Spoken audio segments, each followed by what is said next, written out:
In our NAMM news roundup video we released a couple of weeks ago, we talked about a brand new pedal company launched at NAMM going by the name Thorn Soundlabs. Our very own Pedalboards of Doom boss man Lee Alexander is working with this new Nashville-based company whose tagline is classic analog tones, refined modern control. Hey guys, my name's Jason for Pedalboards of Doom, and today I'm going to give you a preview of the launch lineup of those pedals. There's 9 altogether, so there's quite a lot to cover, so let's get into it, shall we?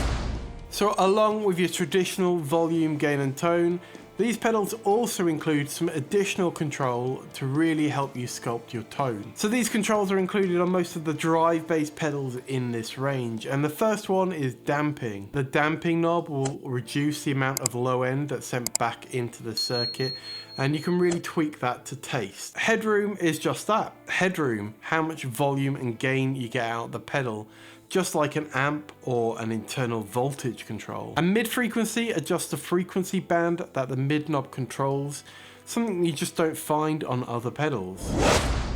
First up is the Magma, and it includes all 3 of those controls. It's a metal style pedal which boasts a 3-band EQ and a built-in noise gate. Thanks to those easy tone shaping controls, you can quickly dial in anything from the heavier side of classic rock all the way through to really high gain screaming leads, and yes, it does chug. That mid frequency knob helps you dial in a metal tone that can really poke through a mix. The pedal works well into a clean amp, but really sings into an overdriving tube amp. Next up is the low gain overdrive Bad Cash. Ali says this works well into a clean amp and really focuses a high gain amp better than anything he's ever tried. You can switch between asymmetrical or symmetrical clipping, and that is quite a noticeable sound difference. You can also choose between Class A or Class AB tube emulation, which just compresses the pedal slightly differently. Alongside the obvious drive, volume and 3-band EQ, this pedal also includes the aforementioned headroom and damping control, but in addition to that we also have a presence control allowing you to really dial in the crispiness.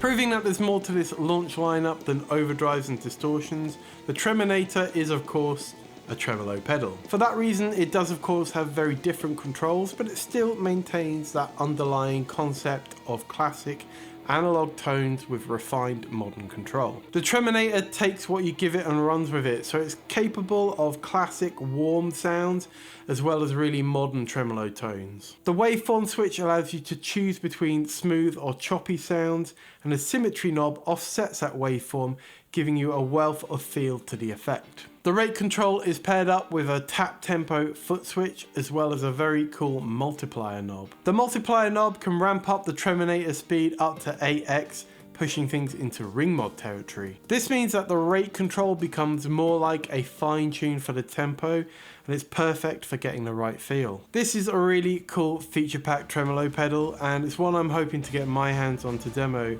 Tremolo is one of my favourite modulation effects. Tremble be back.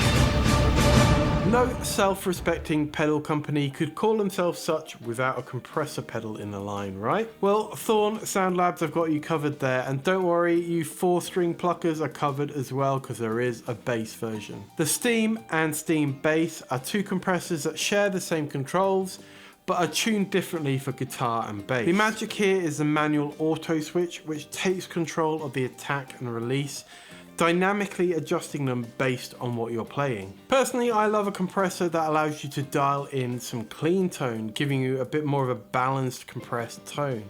And the detail knob on the Steam and Steam Bass does this, but only for specific frequencies. On the Steam Bass, it dials back in more treble from your clean signal, and on the Steam, it dials back in more treble and bass, but still allows you to completely compress the signal if you choose to. These compressors have a lot more control over some of the other pedals on the market, allowing you to control the threshold, the amount of compression, the attack and the release. And in auto mode, this pedal's like having a little friend on your pedal board, adjusting your attack and release and reading your mind. I'm gonna call him Little Lee. Next up, we've got the Bastard. It's in the name. Did you spot it? Yes, of course, it's a bass overdrive. Like the bad cache, the bastard includes those symmetry and class A/B switches. In fact, all of the controls are the same as the bad cache with one exception. In place of the presence control, we have a blend control, which is pretty essential for a bass overdrive to let you dial back in some clean tone, allowing you to be present in the mix. There's also the addition of a 4-way mid-frequency switch, which allows you to really tailor this pedal for any rig. And the result of all of this is an absolutely killer bass overdrive that really lets you fine-tune your tone. Next up, we have the Silver Spurs, and behind the Treminator, this might be the one that I'm most excited about. Now, this is a very specific British amp style sound, and it's extremely recognizable. No prizes for guessing, eh? Ali tells me no matter what amp he runs this pedal into, it sounds like a really good Marshall. It's one of the simplest drives in the range, and it doesn't take very much tweaking to get really great tones. Capable of blues tones, of course, but it really shines in the classic rock realm. Those damping and headroom controls are back again, and you have volume gain and the 3-band EQ, giving you plenty of options for dialing in your tone. No pedal range is complete without a killer fuzz, and a Black Swamp is exactly that. Our Lee tells me that this unique fuzz is one of the most flexible he's ever used. Control wise, we have gain, of course, which can clean up really well, and we also have volume and a 3-band EQ. The damping and mid-frequency controls are back again, and they are really key to dialing in exactly the kind of fuzz tone you need. Scooping the mids will give you those muff style tones, but dial it all the other way if you actually want to be heard in the mix. There's also switches to choose between hard clipping and soft clipping. That's not something you see very often on a fuzz pedal. Imagine a fuzz tone, and this pedal can deliver it from 60s, 70s, doom, you name it, it can do it. And as I said, it can clean up remarkably well and give you some surprisingly good blues tones.